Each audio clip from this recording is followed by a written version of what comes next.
Ubo at sipon. Ang ubo at sipon ay sanhi ng mga viruses na pumapasok sa loob ng katawan, specifically sa ilong o bibig. At dahil nagdi-develop pa lang ang immune system ng mga anak natin, madali silang nahahawa.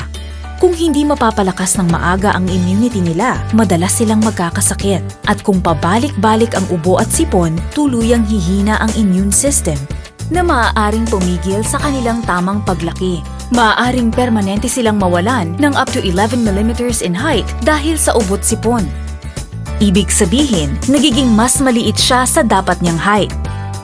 Habang maaga, palakasin ang immune system ng inyong anak by giving them Selene Plus drops for babies na 0 to 1 year old and Selene Plus syrup for kids na 2 to 6 years old. It has 100 milligrams vitamin C and 10 milligrams zinc na nagpapalakas ng immune system nang makaiwas sa mga sakit, para lumaki siya ng tama ayon sa kanyang edad.